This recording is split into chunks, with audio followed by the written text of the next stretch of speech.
A life of constant displacement, hunger, and grief. That's been the harsh reality for Palestinians across Gaza over 2 years of Israel's genocide. Ahmed Muin Abu Amsha is a music teacher who, like tens of thousands of people, is forced to shelter in a makeshift tent. And yet, with remarkable steadfastness, Ahmed has been using music to help displaced Palestinian children cope with the destruction of their homes and the trauma of war.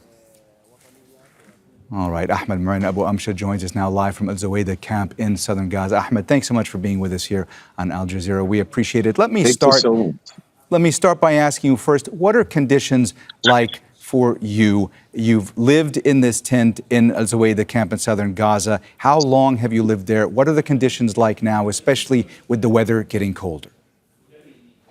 Yeah, the condition is very hard right now. We are living in the seaside, in the beach, because there's no places for people in South Gaza.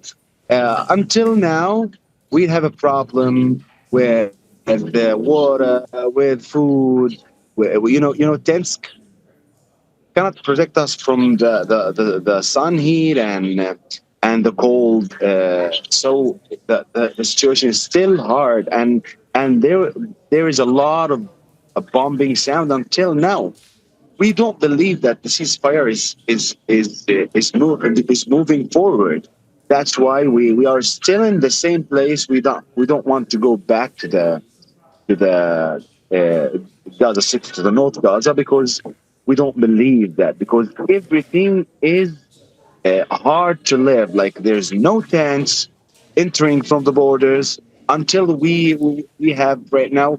The old tent, it's broken, and if the rain come, the water would come inside the tent, and the tent was since 1.5 years. Maybe I have one since 1.5 years, and it's destroyed. So, Ahmed, let me ask you, there are reports that some of the crossings are open and that there is a trickle of aid getting in, not as much as is supposed to get in, but there are reports that aid is starting to get in. Are you seeing an increase in aid, in much needed aid for you, for your family, for other people in Gaza?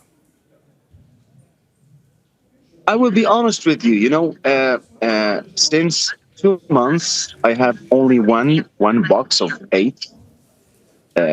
It's not enough. I have 5 kids and my wife, so we are 7. It's not enough for us. And I think until now there's a propaganda about the AIDS entering to Gaza. There's no enough aid. There is entering to Gaza. There's no enough food. There's no enough tents.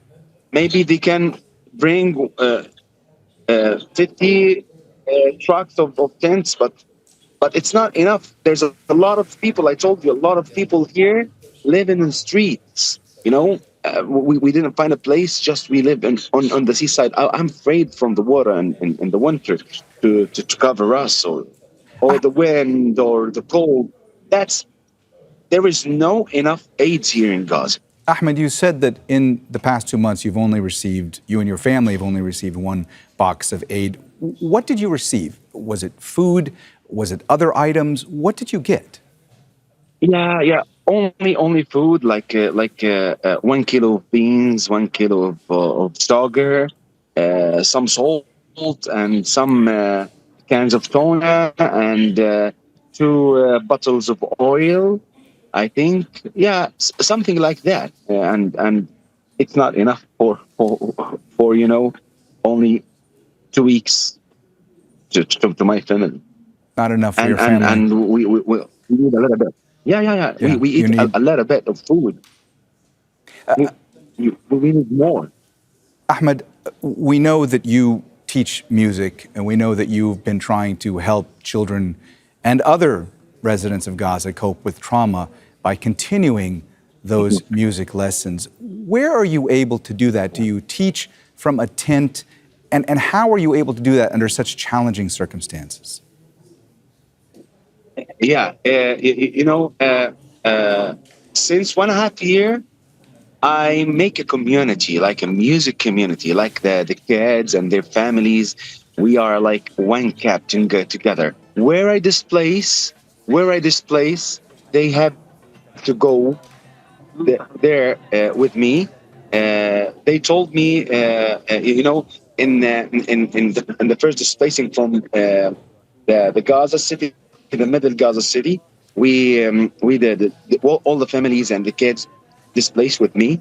So I'm trying my best to have a big place. I didn't find, and I find only the seaside, the beach. Only it's empty. I told them, hey guys, let's stay here until we have a cleaner image about where to go. Yeah, I have three tents for my family and the group, and I have another place for the activity of the kids in the beach. I just buy a parachute, a parachute of AIDS, and cover the place from the sun. And we are trying our best to have a good time there. All right, Ahmed Muin Abu Amsha, we so appreciate you joining us here on Al Jazeera. Thank you so Thank much you for so your much. time. Don't miss out and get the full picture. Subscribe to Al Jazeera for reliable news and expert insights. Like, share, stay ahead.